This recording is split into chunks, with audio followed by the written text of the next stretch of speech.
The market is giving some serious correctional signals, as maybe some of you are asking, why do we, every time we get to all-time highs, it just pulls back?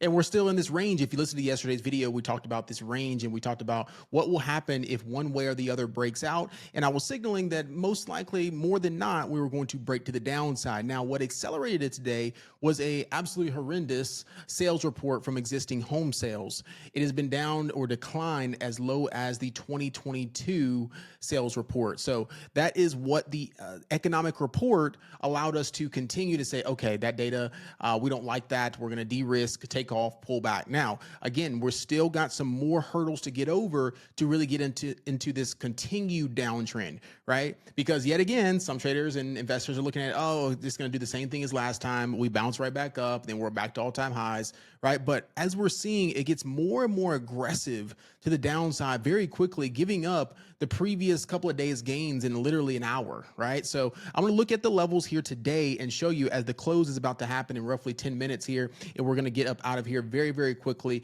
If you're not yet inside of Leverage University, we are banking inside of there as far as reading the market correctly, telling my community and telling you all, if you've been trading on your own, these ideas of, hey, be careful up here at the all-time high breakout, considering that you get too biased on one side, thinking just because you see green candles, we're going to go up. So the past 2 days, more specifically last Friday and into Monday, I made a video last week talking about short squeeze. I don't know if this is real, and it's showing us that it is not yet ready. All right. So thank you all so much. Hit that like button, subscribe button. Let's jump into it today and go over these levels. Okay. So here's my Twitter, and I reposted this right here from the Kobisky letter. U.S. home sales fell negative 8.4% in January, the biggest monthly decline since February 2022. For those that don't still understand the economic reports, these are reports given out weekly, monthly, quarterly, right?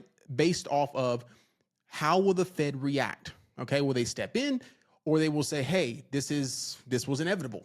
Okay, now this shows me that, hey, the consumer, even though it's kind of mixed signals, they're saying the consumer sentiment is good based off the last report, and that the consumers are still spending, but yet the people, home sales or existing home sales are not selling. People are starting to rent out their homes, right? They're unfortunately maybe going into foreclosure. They're just sitting. They're not moving. There's many different arenas, and if you're a real estate guru in here, I understand you may have more specifics, but I'm trying to address the beginner of how this is relatable to the market. So that is constraint that is, I'm staying in my house.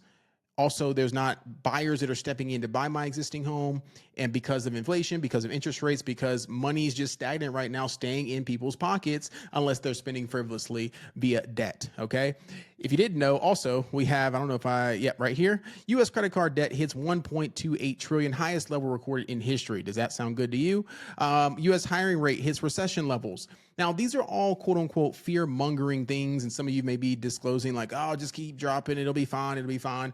But the difference between this and really what's been happening the last 3 years is many people jumping in the markets have not really seen a bear market. Think about that. Many of you have been just experiencing 2021, 2020, 2022 was our bear market, but 2023, 2024, 2025, everything just goes up, right? So if this is a midterm year and we do go sideways and we chop around and we stay down for a period of time before it actually goes back into a near bull run, some people may be a little bit freaked out about that. Okay. So if you're new, which this channel is welcoming to, I do have seasoned investors and traders that are just trying to dial in what they're doing. Then I want you to understand that, okay, that this year typically is a sideways year, or it can be slightly up, or it can be very volatile back and forth, or it can be turning into a bear market year, which has not happened at this time of the recording in February. We've just started off. Okay, so let's jump into the charts here. And before I do, as always, I'd like to shout out our community members inside of our Wins channel here. Okay, the trade we took today that I gave ideas on in our pre-market session was I was looking at that gap to the downside, okay? And we took, this was at 7:26. This is West Coast time, so that was about an hour into the market. We took NVIDIA, okay, 190 puts, 20 to 40%. That's where we took our profit, and ultimately NVIDIA at the time of this recording, right now at the end of the market, it is down underneath 187. So those contracts went well over 100% per contract, okay? SPY puts, that was absolutely just, we took the 693s, 694s, and SPY just absolutely almost to 680 right now once I jump into the charts. All right. AMD puts, Tesla puts, INWM puts, everything just is just to the T of what I've been trying to relay, but not be too adamant about because we can be wrong. But I was hinting at the fact that I see a big move back to the downside coming in. And here it is today. All right. Let's jump into the charts here. Let me go over some quick levels for you tomorrow, because tomorrow we have our CPI report. So another data report that can affect this market and potentially can send us lower yet again. All right. Now we're approaching a big support here level on the SPY, but we have broken a key level of support that we needed to hold. And now this is looking to me a little bit, I wouldn't say head and shoulders, but a little bit triple top-ish, all right? Something like that. Okay. But we're yet still in a range. Okay. Still in a range here, as you can see. Okay. So the bottom end of the range, where are we? We're sitting right at 680. Okay. But a pivot point that you can now turn into a rejection is this 687, 686 level. Remember, that was the level that we need to pull back into and hold. Right. And what did we do today? We broke through it. And then on this 4-hour candle, we turn it into a rejection and continue lower. So if we do pop with CPI tomorrow morning and we pop back into that level and we still show resistance, we can continue lower. If CPI does not come in as good and we gap down in the pre-market session down into the lows, be careful down here, because that is where they may want to range bound and then shoot it right back up again. Okay. But we can see that it is starting to form a little bit more of lower highs, big rejections at the top, in my opinion. And today it looks like we're going to close a little bit different than some of the other candles. If you notice this candle closure, we're 3 minutes till market close. We're closing dead on the lows. If you look at some of the other candles, there were wicks on them, right? This one was decent right here. This one was decent, but these kind of lower high, roll over there, roll over there, roll over there. Let's go back into February of 2022 really quickly. And I'll show you what that looks like. You see this?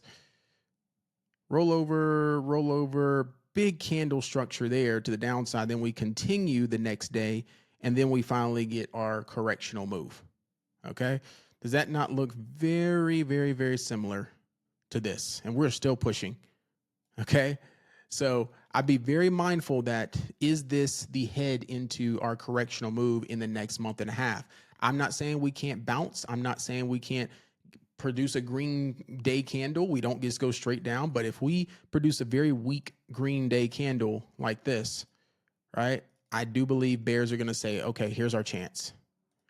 Right, here's our chance. And the data is showcasing it. No rate cuts potentially because of the previous NFP report. Also, the decline in existing home sales. And also, if a poor CPI report comes in, or if it's too hot, right, then the market can get fearful and scared and then drop more. All right. So if everything is panning out how we've been talking about it, been keeping up with the videos, let me know down below in the chat. Let's look at Qs. This was the chart I was telling you about. Rollover right here, where right underneath 619. If we go into our daily moving averages, there underneath the stack, personally, target is down into this 580. That has always been my target, is back down. If as long as it stays below these moving average stacks, it is going to try to retrace back to that daily 200 moving average if it gets below this new low of 595. Okay. Now, this was the one that I just, golly, wish I would have capitalized a little bit more. Got a little bit out of it on our swing trade, but did not put any size, as you can see. Look at this chart I posted yesterday at right before close, and I said, I'm also liking this big move off of 266. I'm going to enter 260 puts, 220 average cost of $180. Okay. For those that don't know options, times it by 100, includes 100 contracts. That's why I said 1.80. And look at that chart. Beautiful bear flag right off of that. And I want you to mirror that over to how the chart looks now. Do you see, for those that don't believe that there is a system and a process to this game? All right. So there's 260 is now below 260. I have a big target on IWM potentially back to this 250 and then even back into 230, which would be something like this for our correctional move. All right. It will not go down there in a straight line, but that is my final target there. The longer it continues to press and pop and then press and then pop and then, okay, cool. All right. So I got 230 at a big target, but 250 as a short-term target on the pullback.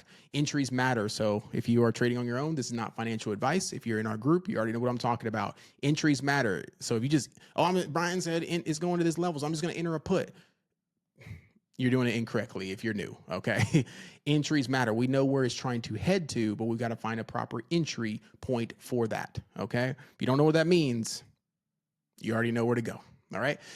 Apple was the day of the day. All right. Today was the day. Remember I was saying Apple needs to pull back. Apple needs to pull back. Apple needs to pull back. Apple needs to pull back. It's going to join the party. Where did it pull back to? Right to that 265. It overshot it down into 260. And now it is right at that neckline. Beautiful, beautiful, beautiful. Missed that trade too because I was messing around with Apple up here. And then next thing you know, I look at it and I missed the trade. Okay. It happens. Apple contracts went well over 2,000% for weeklies and 2,000% on your money. Okay. How many times we got to show this? Okay. I'm excited for each and every person wanting to learn this skill set. Okay. Still weakness on Google underneath the moving average stack here. 320 still weak on there. Target down into 300. And then below 300, we can get a retracement further on Google. Amazon, we talked about this bear flag underneath 212. That has worked out beautifully there underneath 212. If you've taken that, right? Continue to pick up shares on the dip of Amazon. But I think Amazon personally, again, like I said, mid 170s. Microsoft, okay, starting to break underneath that 400. Remember what I talked about? Do not get too horned up on Microsoft just yet. I think mid 370s is going to be into that correctional move if we get underneath this new low, which is going to be 392. Break underneath that, you got room down into 360 and 350. Meta, what do we say? Okay. This moving average stack here, not pretty, but what we talk about if you've been watching the videos, what is that? A bear flag right on that moving average. It gets weak, and then we're retesting 600. Break 600, get up underneath there. Okay. Tesla. All right, there. And then a couple more, and then we'll get out of here. This is a very quick video. I've got a masterclass tonight, so I will mention that really quick. Intermediate of this. So if you want to join and get more involved in this, and you see this video before, click the $25 free trial link, or excuse me, $25 trial link. It gets you 7 days for free down below. Okay, $25. You can come in tonight, learn more about Leverage University, get a free masterclass there inside the community. Decide if you want to stay for 7 days. And then see what it's all about. Okay, that link is down below. That is tonight, at the time of this recording, 7 p.m. Eastern Standard Time. I'll repeat that again, $25 tonight. If you're not already inside, okay, now's the time. If you are inside, don't worry about it. We're doing our normal thing. All right, this is for new individuals that have been on the brink or people that need to come back into the community, okay, that have been hanging out on the sidelines for a while and been trying to trade on their own, okay? Beautiful bear flag here. Retesting that, we'll see AMD underneath 200 back into the 180s most likely. Okay. AVGO still pressing on the lows there. And then we got Robinhood still pressing on lows there. Got mid 60s. So until further ado, we got more downside, folks, in my opinion. And also we got coin earnings right after the close. So I will update that inside the community, inside of Leverage University. Hopefully you all have a blessed rest of your evening. If I'll see you tonight, awesome. If you are late to this, man, I saw it too late. Can I still jump in? Remember, if it's 7 p.m. Eastern Standard Time, if you can get in by there, right? We'd love to have you. Okay. Thank y'all so much. Until next time, we do this every single Thursday. So if you are new and you're like, hey, I'll be in the next one, that's perfectly fine. But a lot of stuff is going on the market. I think y'all want to know and be prepared for the rest of February. We got NVIDIA earnings. All right. Peace, love, and blessings. Talk to y'all soon. Bye.